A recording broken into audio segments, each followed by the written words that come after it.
Alright, what's up, guys? So, Fact Faction has uploaded a video titled 5 Mysterious Unsolved Cases Number 9. Let's go ahead and check this video out. It's a 28-minute long video, so expect to be here a while, okay? So sit down, make yourself comfortable, chill, relax, do all of that. You know, get whatever preferred snacks you need to get. I ain't got no snacks, but I do have a couple of drinks on standby. So, yeah, let's go ahead, get into this video. And guys, make sure you go subscribe and show love to a Fact Faction. They always kill it with these videos. So, anyways, see what stuff gonna be going now.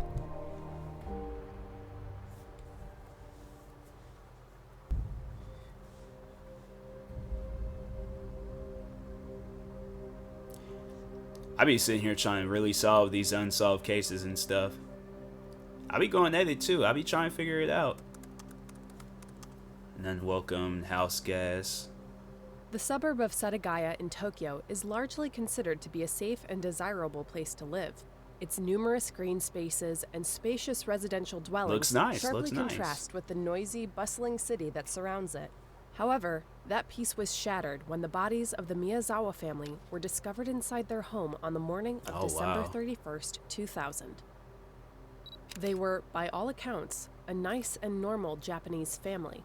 The father, Mikio, worked for the marketing firm Interbrand, while his wife, Yasuko, was a tutor. They had two children, 8-year-old Naina and 6-year-old Rei, and the pair had lived in the home for about a decade.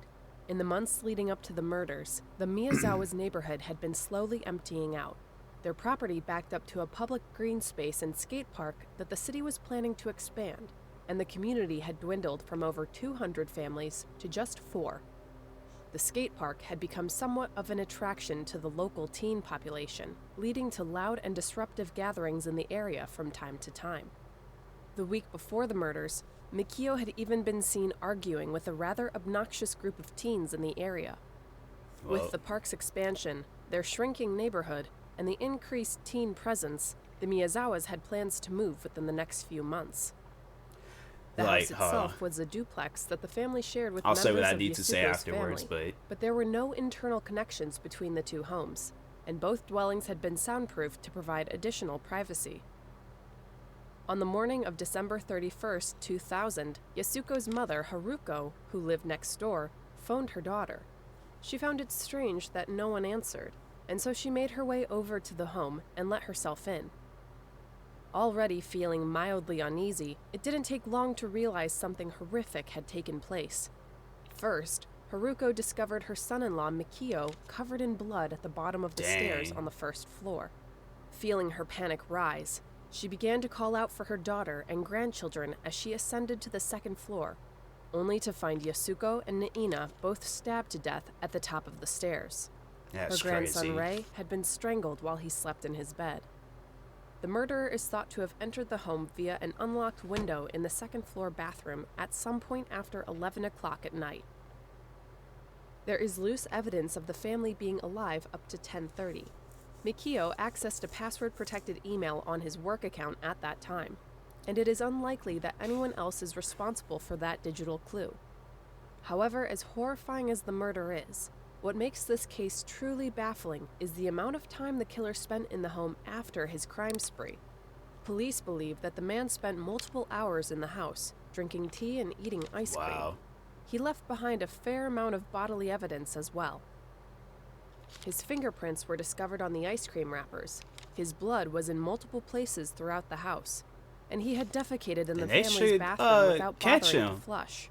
He ransacked the home, rummaging through personal documents, emptying drawers, and dumping them into the second-floor bathtub. While Mikio's wallet, items from Yasuko's handbags, house keys, and other papers were found shoved inside the toilet.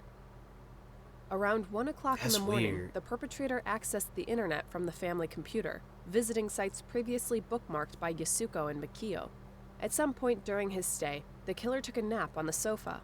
Before he left, he changed his clothes, leaving them neatly folded on the couch alongside his jacket, scarf, shoes, hip bag, and the knives he used to execute the murders. Not much was taken from the Miyazawa residence. Even though the killer had gathered the family's IDs and credit cards in the living room, he had left them behind. In the end, only about 150,000 yen, worth a little over $1,000 was unaccounted for. Robbery was an unlikely motive, since there was plenty more cash readily available in the home that the intruder did not take. In the years that have ensued, this case has continued to puzzle authorities, and no definitive leads have emerged, although there has been a slew of theories. However, some concrete facts have been established via DNA evidence. Standing at roughly 5 foot 6 inches tall, the killer was of mixed race, with an Asian father and a mother with Southern European heritage. Unfortunately, the man's DNA and fingerprints have never been matched in the Japanese system, leading authorities to believe he is not a Japanese citizen. Several other facts have surfaced that point to the killer being a foreigner. A genetic sequence was found in his DNA that is more common to Korean people than Japanese. His shoes were a Korean size that only would have been sold in South Korea. And sand found inside his hip bag was traced back to Edwards Air Force Base in Southern California. Some have hypothesized that the killer was a military man, either American or South Korean in nationality, while others suspect that he was a hired assassin sent by a Japanese gang, though Mikio and his family had no known enemies. Yeah, like... It's also plausible that the bunch of youngsters Mikio was seen arguing with the week before had something to do with the crime. Possibly one of the young men decided to take revenge on him for daring to confront them. Perhaps the Miyazawas were just profoundly unlucky, and the killer was just a drifter who happened upon the home that night. Nothing is quite clear in this bizarre case, and even though no major strides have been made in many years, the memory of the Miyazawa family is alive and well in Japan to this day. The police have adamantly said they will never give up until the case is solved. An investigator on the case, Yasunori Hirose, was quoted saying, "With advances in science and technology, I believe that police will locate the criminal and eventually arrest him." Hopefully. In 2020, Mikio's mother, now 89 years old, says that she desperately wants the case to be solved in her lifetime. Despite the thousands of hours of investigation, this violent killer has never been identified, and the murders of the Miyazawa family is as much a mystery now as it was over 20 years ago. Yeah, me personally, I think that whoever was in that group, and there's gonna be like numerous theories, but my theory is that I think it was somebody in that group that he argued with. Most likely he said or did something that upset one of them that just took it a little bit too far, and it was either somebody in that group or they hired somebody to, follow through with that and things. But man, that's crazy. That is seriously some crazy stuff.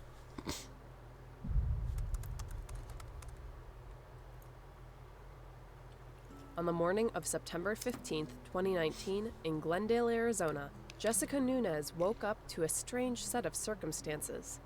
Her 14-year-old daughter, Alicia Navarro, had vanished from the home with a small backpack containing her phone and laptop, leaving behind a cryptic note that read, "I ran away.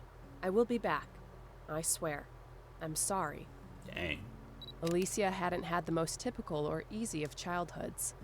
Developmental delays had led to an autism diagnosis at age 12, and she had a difficult time connecting socially with her peers. Despite this, she was a star student and had found a fun and supportive community of friends through online gaming. Jessica, though happy her daughter was making friends... It's like online gaming, like that's something where it's like, I don't have kids, but the thing is, I know if I did have kids, it's like you gotta warn them, especially with what online gaming is today, where it's like you got a lot of people on there that's like, they're not on there for the right reasons. In my opinion, it's like the right reasons, like, yes, make friends, play video games, have fun, but I feel like that there's people out there that's not doing that, and then, your kid ends up in one of these videos, and it's like, yeah, it's just, that's why I'm like, the day I know when I do have kids, I'm definitely going to warn them, like, the dangers of who you can come across in, like, online gaming and stuff, so. Remained aware of the dangers of the internet. Once, Jessica had discovered that a stranger was asking for Alicia's personal information online, and the mother-daughter duo had a frank and serious conversation about safe behavior while using the internet. Jessica even filed a report with the police about the incident and believed the matter was settled, and that Alicia was now well informed. The night before Alicia vanished, Jessica was up late, waiting for her husband to come home from work. Around 1 a.m., Alicia came downstairs from her room for a glass of water, and then asked her mother why she was still awake. Nothing seemed unusual to Jessica, and she eventually drifted off to sleep. In the morning, she noticed the back door was slightly open and asked her husband if he had left it like that. When he informed her that he hadn't been through the back door that day, Jessica felt uneasy and went to check on Alicia. It was at this time that she discovered an empty bedroom, Alicia's missing electronics, and the strange note. Racing out the back door, Jessica found some shoe prints and patio furniture out of place near their garden wall, leading her to believe that Alicia had exited the home through the back door and then used the furniture to clamber over the wall. Despite leaving with her MacBook and cell phone, there has been no digital trace of Alicia since she disappeared on September 15, 2019, and her phone has remained powered off. Additionally, hundreds of tips and a few tenuous sightings have all gone nowhere. Alicia is still missing. Dang. Jessica believes that she met someone online who lured her out of the home. Alicia was not outgoing or quick to trust people, describing herself once as introverted, nerdy, and shy. For these reasons, whoever befriended Alicia likely took their time to gain her trust before making their final move. That's crazy, Although man. Alicia could have been simply snatched up by a stranger when she left home, she had no reason to run away in the first place. It is more likely that Alicia left under the pretense of meeting an internet friend who ended up being a foe. By the note she left, it seemed that she intended to return home, so Jessica believes that something or someone is preventing her from coming back or even contacting any family and friends. Despite her heartache and the gut-wrenching torment of not knowing the whereabouts of her child, Jessica has remained resolute in her search. She also has a message for parents that she shared with News Nation in October of 2021. I do feel that it's very, very necessary for parents to get educated on what their kids are doing on social media. For sure. And all these new apps to our kids. I myself personally didn't think any dangers since I thought my daughter was safe being at home. I have strangers in my home without them physically being there. For me, my advice to parents is to get educated on what's available out there in social media. Make sure you know your kids' passwords and be constantly talking about the dangers and just monitor their media. Because I definitely believe it's a big, big problem that our youth is facing at the moment. Alicia would now be 17 years old, and she is described as a smaller than average girl with brown hair and brown eyes.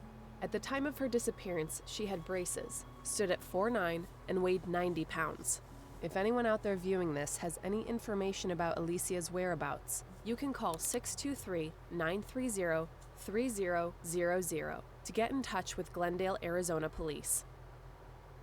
So anybody that is out there in Arizona, and it's like, do what you can. But yeah, man, that's messed up. That's why it's like, I know, like, there's going to probably be kids that's going to be hesitant on trying, or the parents out there, kids that's going to be hesitant on giving their parents their passwords, but, like, still, though, pay attention to that stuff. Tell them, because it was, like, my parents, they told me that at a very, very young age. And I remember them even telling my sister that, where it's like, on like, just even watching movies and TV shows and documentaries with these guys, or my parents, and it's like when we watching stuff like this ain't my first time hearing a story like this, and so it sucks. It really does, but yeah, it's just, overall, just kids. They really gotta, just, talk it to the kids, though. Because I've even had it where people, they try, and it's like, if you try it on an adult, it's like, it ain't gonna work. But no, it's like, even I've had where people be asking about my living conditions and stuff, and it's like, that's none of your concern. So, this is just my advice. If there is somebody out there that and that's the thing, you can't trust nobody, okay? Trust absolutely nobody. You could tell them the city that you live in, but when they start talking about address, street corners, everything else, then it's like, that's where you just gotta, drop and ditch that person. So, Don't trust nobody on the internet. Even if you have trust me because I'm coming out and I'm talking about things, it's like, oh, I don't mind giving TMossBoss. I don't want you guys giving me your address. Like, no, I don't want to see that stuff, hear that stuff, none of that. So I'm like, you guys keep that to yourself. Like, it's just one of those things where it's like the internet. Nobody at all can be trusted on the internet. So, anyways.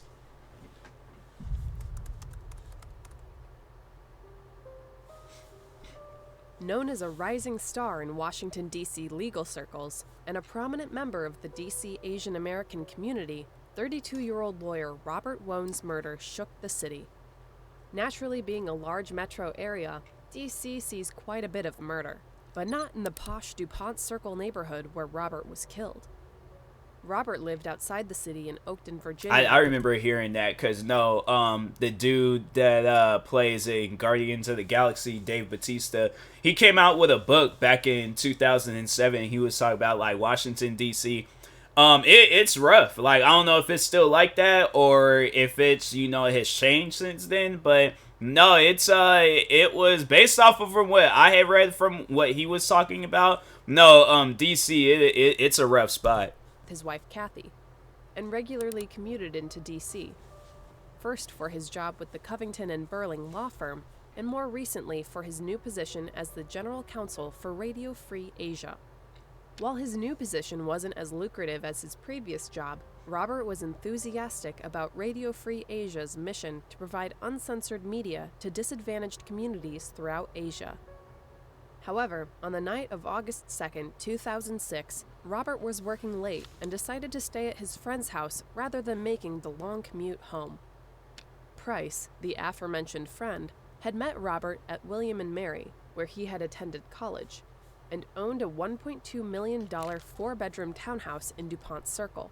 Other residents of the property included Price's longtime partner, Victor Zaborski, housemate Dylan Ward, and a young woman who lived in the basement of the property. When Robert appeared at Price's home around 10:30 p.m., Price and Ward greeted him and chatted in the kitchen, while Zaborski was already upstairs in his bedroom. The basement tenant never came home the night of August 2nd. Shortly after, Robert was shown to the guest room on the second floor.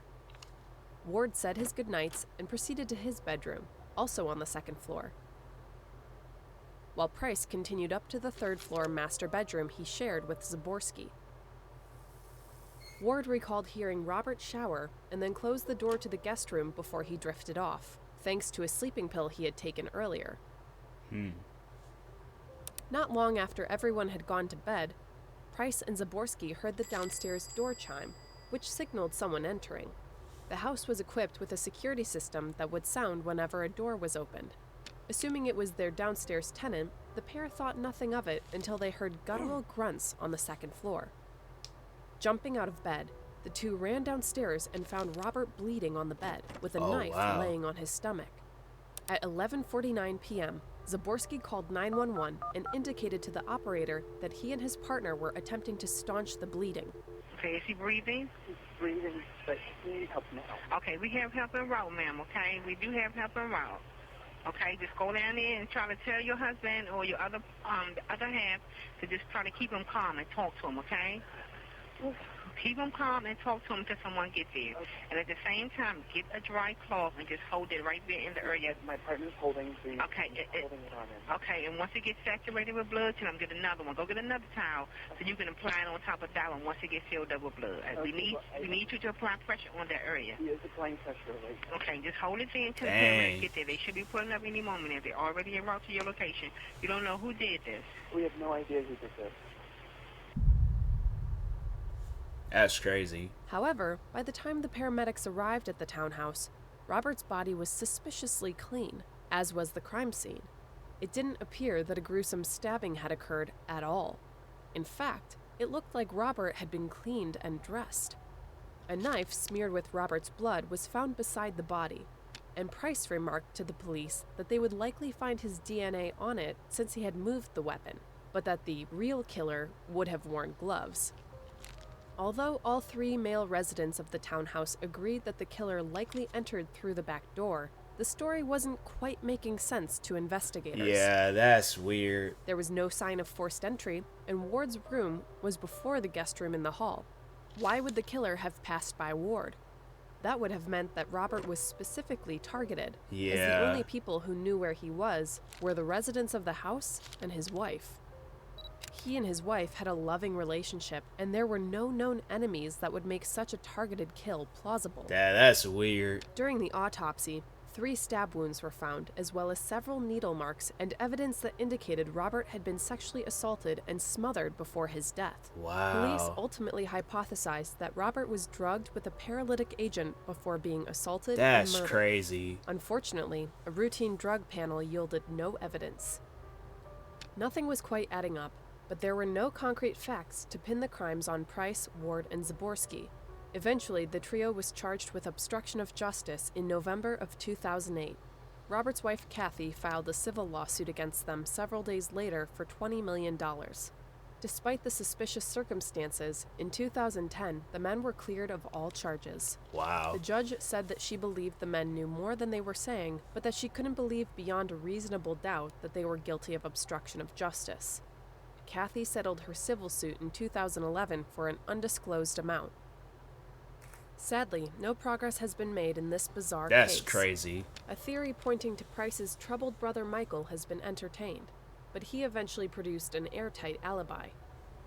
Although we may never learn what happened to Robert Wone, it seems to many that Price, Ward, and Zaborski know something and appear committed to keeping their secret. When asked about her choice to settle by the Washington Post, Kathy Robert noted, "I am moving on. I want to spend the next 40 years of my life focusing on good. They can rot from the inside out from all the secrets they chose to keep. Yeah. That's their choice. I choose to move on." Investigators say the case will remain open, in the hope that they might one day get the additional evidence they need to charge someone. But as of the time of this recording, that don't make Robert sense. Eric Wone's murder remains unsolved.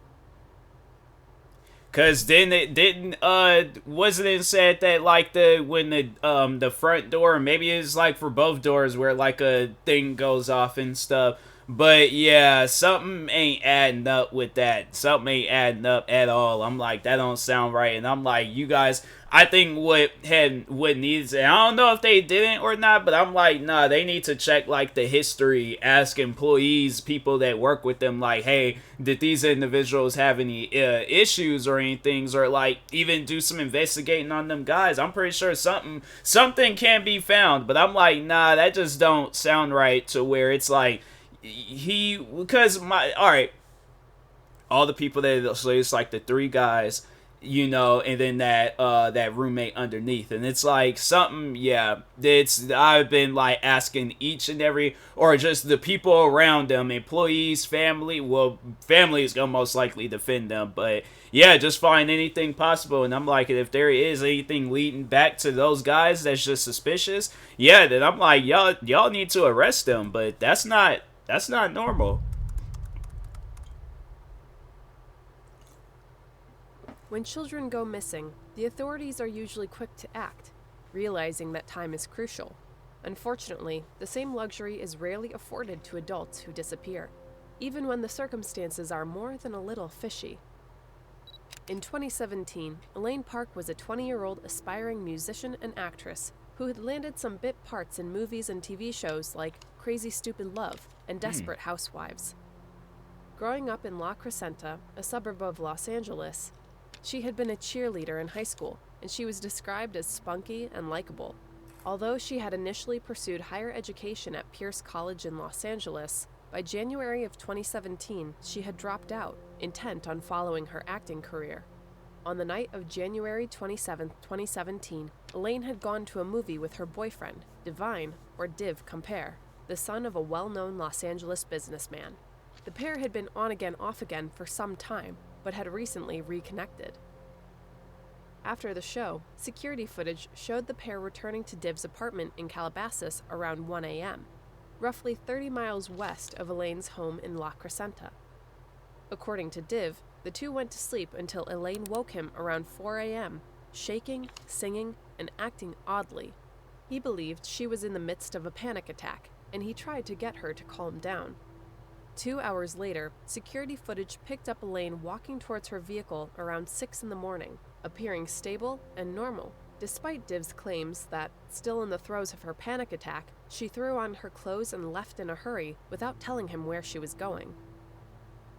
Wow. At 7:14 a.m., her license plate was recorded leaving the property, but it has been reported that the timestamps on that particular camera were wrong, meaning she left at 6:14 a.m., not 7:14 a.m. This has never been officially confirmed one way or another. Throughout the rest of that day and on into the following day, January 29th, Elaine remained unreachable by phone, and her mother, Susan, became increasingly worried.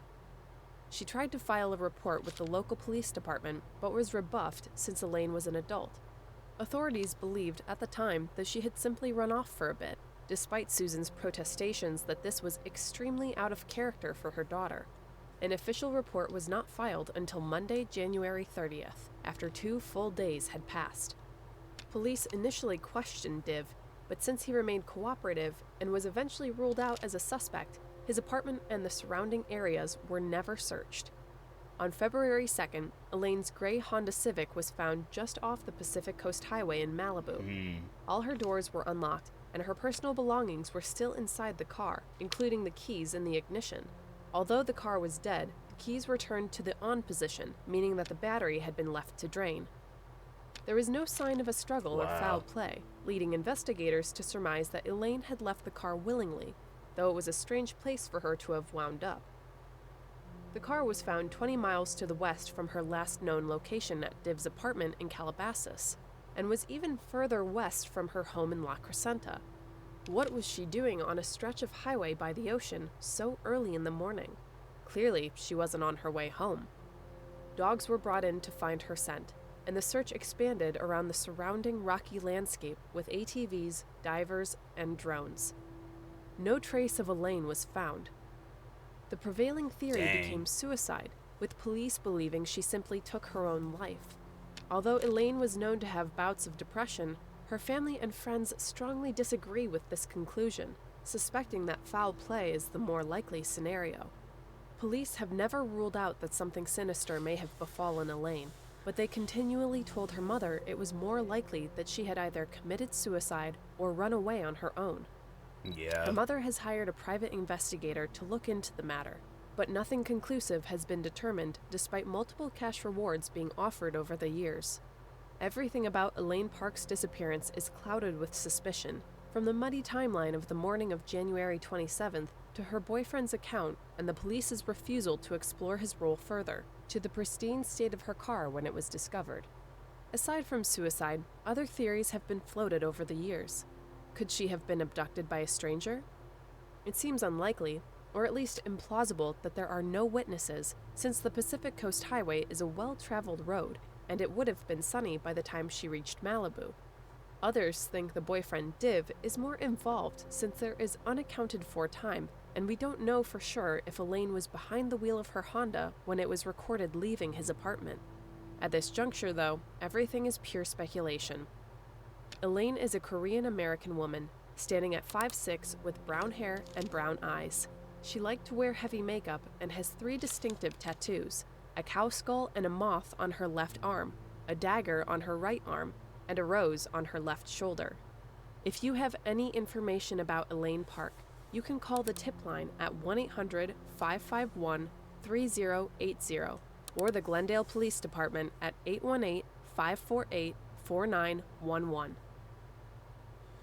Yeah, like if it's a situation that has anything to do with depression, like all I'm gonna say on that, because I really don't want to speak too much on that situation, although I kind of have like an idea, but all I'm gonna say is that, you know, if you know somebody out there that is dealing with depression, be there for them. Like, force yourself to, you know, because yeah, the thing is this: I would rather annoy the crap out of my friends to let them know how much they are loved and cared for than to look up one day and they went missing and nobody knows where they're. And it's honestly a scary thing. And I'm like, man, you know, it sucks because you don't know, then you thinking every single day. So yeah, man, like it's one of those things where it's like people, you know, like if you are okay, it's like tell your friends that because they thinking one thing, but you know, then to those friends, it's like, yeah, check up on your friends as much as you possibly can. So, but anyways. For our final case, we're leaving the United States and heading over to Poland to discuss one of their most baffling unsolved cases, the disappearance of Iwona Wieczorek. Out for a night of fun with her best friend Adria and 3 male acquaintances, 19-year-old Iwona Wieczorek abruptly vanished in the early morning hours of July 17, 2010. Having just graduated from high school, Iwona was currently residing in Gdansk, Poland, and was excitedly planning an upcoming trip to Spain. Though Iwona was still reeling from a fresh breakup with her boyfriend Patryk, her friend Adria managed to get her out of the house for a night on the town with 3 men the pair had known for about a month. One of them, Pavel, was supposed to be a date for Iwona that night, but the two ultimately decided there wasn't much of an attraction there and continued the night platonically. The night started with casual drinks before progressing to a club in Sopot, about 18 minutes north of Gdansk. Although Iwona started in high spirits, as the night progressed, her mood soured when she learned that her ex, Patryk, was apparently out on the town with other girls. She left the club and began her nearly 4-mile journey home on foot around 4 a.m., walking down Seaside Boulevard. On her stroll, she found Adria, and the two had a brief disagreement since Iwona was angry that Adria hadn't left the club when she did. The dispute was diffused over the phone, and the pair chatted again a few minutes later when Iwona called Adria to tell her that her phone battery was dying. By now, Adria had left the club and was headed home herself. Iwona disclosed her location on Seaside Boulevard to her friend and asked if she could come to Adria's house. She didn't want to go home, since she was a little drunk and was hesitant to greet her mother in her current state. Adria, understanding of the situation, left her keys under the mat for Iwona before heading off to bed. As the new day dawned, Adria awoke to find no Iwona in her apartment and her untouched keys still under the mat. She assumed Iwona had headed home instead, while Iwona's family assumed she was with Adria. Her disappearance wouldn't be noticed until late in the afternoon. Once alarms were raised, authorities began to search the area Iwona was last known to be in, but no trace was recovered. The last known image of Iwona was captured on CCTV during her walk home on Seaside Boulevard around 4 o'clock in the morning. She appears tired, holding her heels in her hands, and wearing her clothes from the club. There is a man visible behind her in the footage, wearing a plaid shirt, but he has never been identified by the police, and no witness has ever come forward claiming to be him. Unfortunately, despite the publicity the case received in Poland, not much progress has been made. In 2017, CCTV footage discovered that a maintenance team in the area Iwona was last seen took an unscheduled detour in their truck. The vehicle deviated from its normal route and spent an unknown amount of time in an area with entrances to storm drains. It is hypothesized that Iwona was attacked by one of the men on the team, and they disposed of her body in the storm drains before continuing. Not much more has been heard of the theory, and it seems to be idle speculation for now. In May of 2021, a bag containing a pair of tights and 2 knives was recovered in the area where Iwona was last seen. But it is not yet clear if those items are in any way related to the case. People also cast their suspicions on the men Iwona was with that night and her ex-boyfriend Patryk. Yeah, Patryk I'm like, especially. Yeah, it's just, you know, that's what I'm like, ladies, like, if you gonna be going to these clubs, I'm like, go there with friends, leave there with friends. Make sure each and every individual, whether you guys all gotta sleep at one house and then y'all go to your separate, but it's like that, you know, take a weapon with you, like, just protect yourself, because yeah, it's just, you know, it's stuff like this, man, where it's like you don't really know who to trust, or you don't really know. It's like you don't know if it was the dude in the camera, X, the guys. It's like, I'm telling you, it's like there's people that goes out and about to places with the wrong intentions, so. Seems to keep changing his story about where he was and what he was doing when Iwona vanished, but he has never been formally charged with anything relating to her disappearance. What seems most likely as of now is that Ivona proceeded off Seaside Boulevard into the area where she lived and was either abducted or attacked by someone at that point. Whether her assailant was known to her or not remains to be seen. The man seen behind her in the CCTV footage, though it seems he's the only feasible suspect at the moment, continues to elude police and the public. Yeah. At the time of her disappearance, Ivona was 5'4" and 140 pounds. Because if he was at the same club that she was at, yeah, that's the suspect right there. Brown eyes, and would now be roughly 30 years old. She may have been taken outside of Poland or even outside of Europe. It's hard to say for sure, but it looks like Ivona's case remains open, though it now appears to be in the hands of a cold case investigation unit. So yeah, it's like you feel like you're being followed. Check your surroundings. Have you heard of any of these unsolved cases before? Do you have any theories of your own? If you know of a mysterious unsolved case we haven't covered yet, let us know in the comments below. Be sure to subscribe so you don't miss our next one. And as always, thanks for watching. Yeah, man, it's like them unsolved mysteries. But yeah, like I was saying, it's like, you know, check your surroundings. If you feel that, you know, you're being followed, it's like get to an area that's just somewhere safe. It's like, you know, be out in the public eye, like be around groups of people and stuff. But yeah, it's like overall, it's, you know, it's just people out there, it's just out and about, like I said, with the wrong intentions and stuff. So it's sad, you know, overall these different situations that went down and things. But you know, hopefully one day it's like, you know, some sort of like something is found, or you know, some justice is being served. So but yeah, that being said, I will talk to you guys later. Make sure you guys go subscribe to Fact Faction. Thank you guys for watching, and peace.